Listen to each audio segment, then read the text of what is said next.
வந்தார். அங்கு தியானத்தில் இருந்தாள் தேவி துர்கா.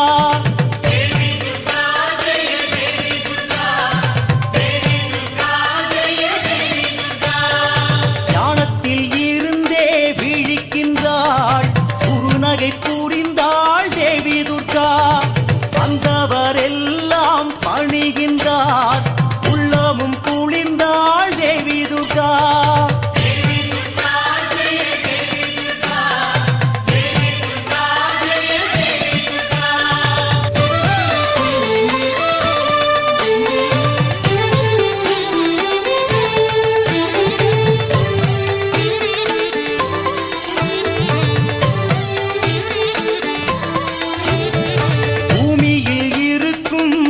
அசுரன் அவன் மகிஷாசுரனாம் தேவி துர்கா. உன் பக்தரை எல்லாம் வாட்டுகின்றான். அதை நீ அறியாயோ தேவி துர்கா.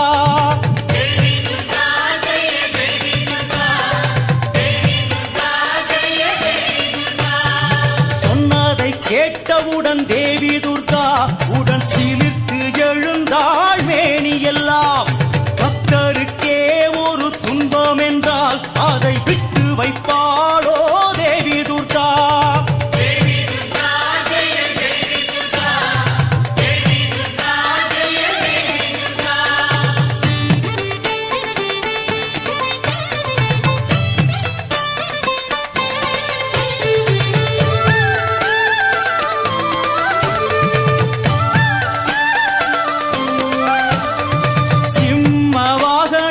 சிலிர்க்கின்றதே அவள் போல விழிகளும் சிவக்கின்றதே.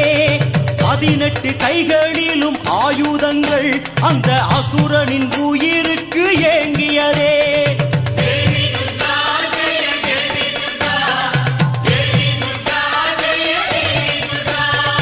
குந்தமும் ஈட்டிவாள் பட்டயமும் கத்தி மந்திரவாளும் புலக்கைகளும் கோடலி வில்லம்பும் முசலத்துடன் பாசவானமும் பலவும் ஏந்துகின்றாள்.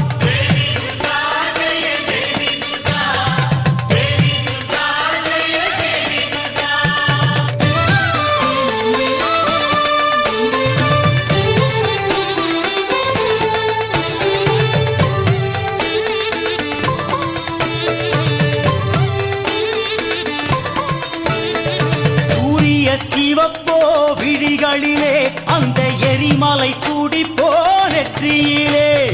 போர்க்கோலம் கொண்டாள் தேவி துர்கா. தன் பக்தருக்காக ஓடி வந்தாள்.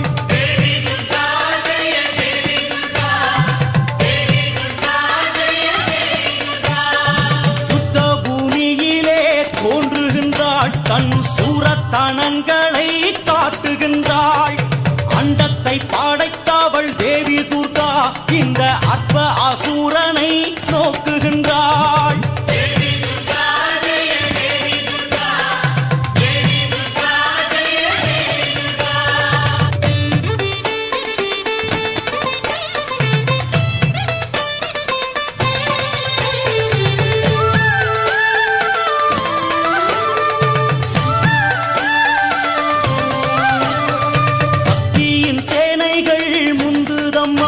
அந்த அசுரனின் சேனைகள் நொந்ததம்மா. போர்க்கோல விந்தைகளை காட்டுகின்றாள். அன்னை ரத்த பிரவாகத்தை ஆரம்பித்தாள்.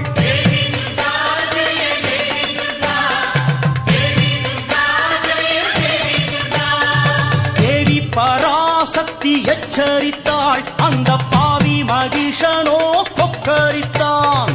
உடுக்கையின் ஓசையை அதிரவிட்டாள். அந்த ஓசைக்கே மகிஷன் அதறிவிட்டான்.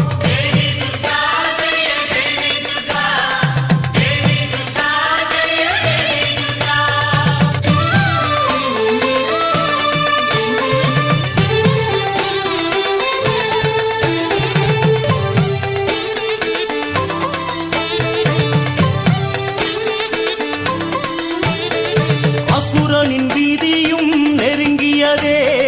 துர்க்கைக்கு உக்கிரம் ஏறியதே. வாயு வேகத்தில் சுற்றி வந்தாள். பின் சிங்கத்தின் முதுகில் ஏறிக்கொண்டாள்.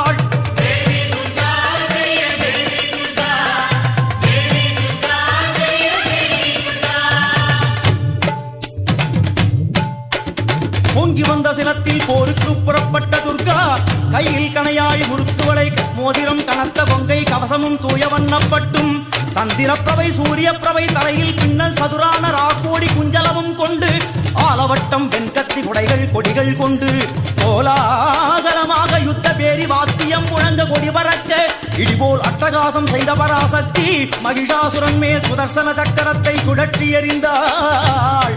முடிந்தது நாடகம். இரத்த கடல் நடுவே ஆமை போல் அலறி ஓலமிடும் அசுரனின் மார்பில் ஓங்கி செருகியதே தாயின் பெரிய திரிசூலம்.